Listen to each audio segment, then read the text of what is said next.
Skandal minyak terbesar di negeri ini akhirnya terbongkar. Kejaksaan Agung menetapkan 9 tersangka baru, termasuk Riza Khalid. Dalam kasus tata kelola minyak mentah dan produk kilang Pertamina, negara dirugikan mencapai 285 triliun rupiah. Untuk menetapkan sebanyak 9 tersangka. Peristiwa ini terjadi pada Kamis, 10 Juli 2025, di kantor Kejaksaan Agung, Jakarta, dalam konferensi pers yang dipimpin Direktur Penyidikan Jampitsus Abdul Qohar. Modusnya menyangkut sewa terminal BBM di Merak, impor minyak melalui penunjukan langsung, serta kontrak markup yang ekstrim. Semua dilakukan selama rentang 2018 hingga 2023. Yang pertama, penyimpangan dalam perencanaan dan pengadaan ekspor minyak mentah. 2.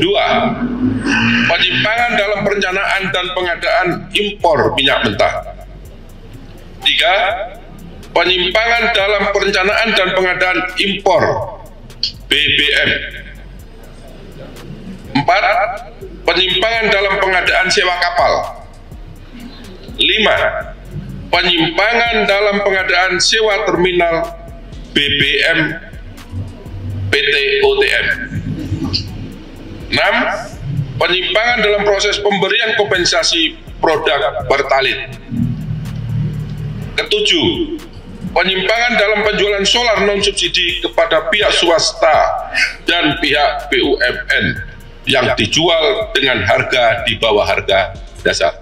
Di antara 9 tersangka tersebut ada Riza Khalid, Taipan Minyak yang kini berada di Singapura, bersama eksekutif dan manajer Pertamina seperti inisial AN, Hamengkubuwono, TN, DS, AS, HW, MH dan IP. Mereka diduga menyetujui penunjukan langsung, harga sewa tak masuk akal, dan menghilangkan mekanisme tender terbuka. Tim penyidik menyimpulkan telah diperoleh alat bukti yang cukup untuk menetapkan sebanyak 9 tersangka. Adapun ke-9 tersangka tersebut dapat saya sampaikan sebagai berikut.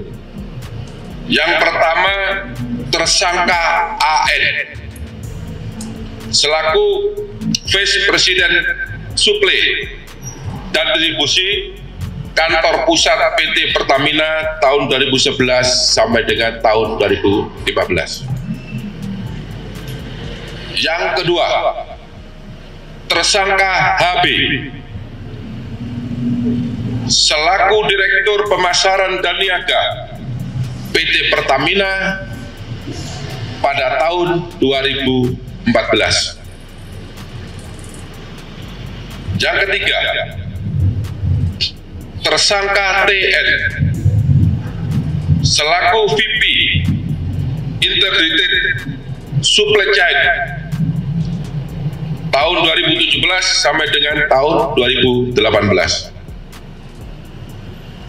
Kemudian tersangka DS selaku VP Crude and Product Trading ISC Kantor Pusat PT Pertamina Persero yang menjabat sejak tahun 2019 sampai dengan 2020. Yang kelima, tersangka AS selaku Direktur Gas Petrochemical and New Business PT Pertamina International Shipping.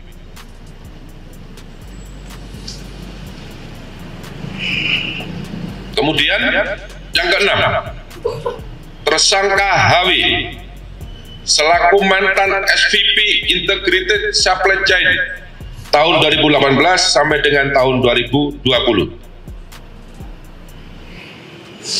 Kemudian yang ketujuh, tersangka MH selaku Business Development Manager PT Trafigura yang menjabat tahun 2019 sampai dengan tahun 2021. Kedelapan, tersangka IP selaku Business Development Manager PT Mahameru Kencana Abadi. Kesembilan, tersangka MRC selaku Beneficial Owner PT Tangki Merak dan PT Orbit Terminal Merak. Untuk para pejabat di PT Pertamina, sebagaimana yang saya sebutkan tadi, karena yang bersangkutan beberapa kali menjabat di tempat yang berbeda, maka tidak saya sebutkan jabatannya satu persatu. Luka negara sangat dalam, kerugian negara diperkirakan 285 triliun rupiah, setara anggaran pendidikan nasional selama bertahun-tahun. Dan kini pertanyaannya, apakah ini hanya deportasi simbolis di tingkat eksekusi? Atau langkah awal reformasi besar di BUMN? Apa pendapatmu? Apakah Kejaksaan Agung harus menyasar jaringan politik atau justru fokus pada manajemen Pertamina? Tulis di komentar dan jangan lupa subscribe agar tetap mendapatkan analisis tajam serta faktual hanya di Panggung Negeri.